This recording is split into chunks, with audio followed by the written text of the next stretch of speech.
Veïns. Benvinguts a Veïns, la sèrie dedicada a receptes d'altres països. Farem receptes de gastronomies de cultures properes. Algunes estan molt introduïdes a les nostres cuines i altres només les coneixem de nom. I el nexe comú és que a mi m'agraden.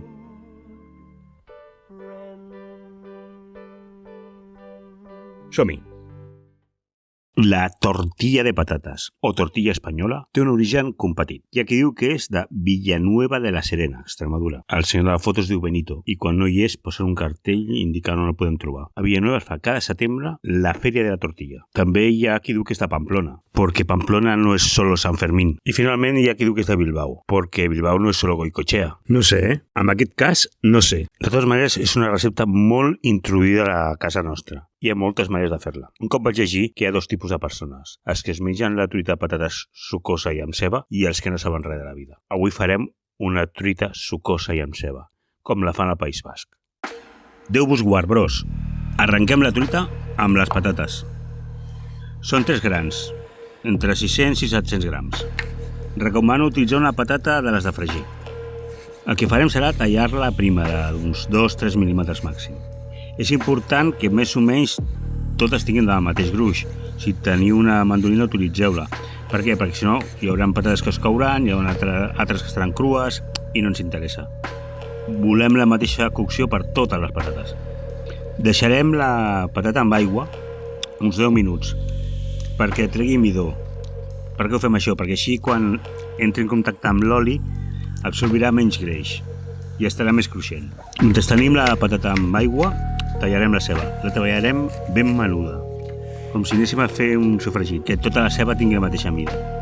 Colarem la patata i la secarem una mica, perquè l'aigua i l'oli no són amics. Buscarem una paella. Si tenim una paella dedicada només a truites, millor, perquè així evitarem que se'ns enganxi. Posarem oli de girassol, perquè busco el gust de la patata i de la ceba, no el gust de l'oli. L'oli de girassol és molt neutre i respectarà el gust de la patata. Posem la patata i la ceba a l'oli, que encara està tebi, i posem el foc a tope.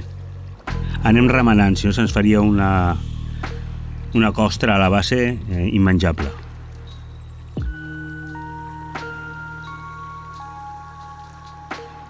A la que veiem que la primera patata surt torradeta, com aquesta de la imatge, baixem el foc a la meitat i dediquem entre 5 i 10 minuts més.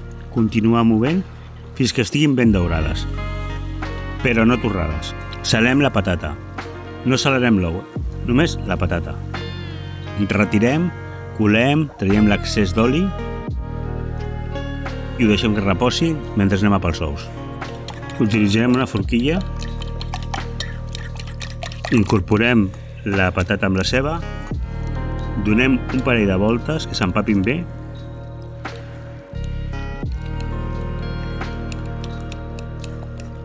i tornem a la paella, que ja tindrem amb una mica d'oli, poquet, del que hem utilitzat abans. Posem el foc a tope una altra vegada i aboquem l'ou amb la ceba i la patata.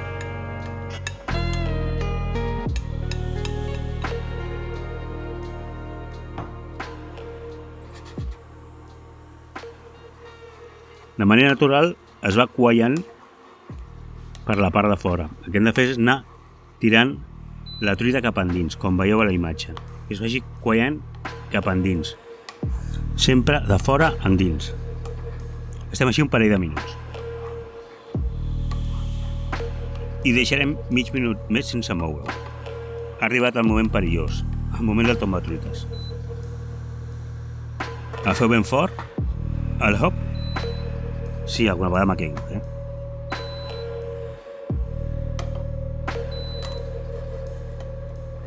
Perfecte, ja ho deixem un sol minut.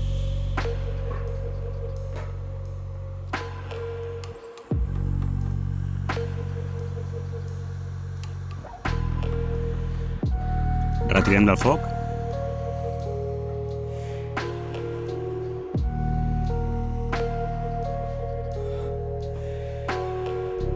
Hi ha un truc que és mullar amb aigua el tomatruites perquè no s'enganxi la truita, com em passa ara. Aquí la tenim. És una autèntica bomba. He seguit la recepta del bar Xunxurro, que està a Irún i que ha guanyat diversos premis de truites de patates al País Basc. Sisplau, cuineu i cuideu-vos.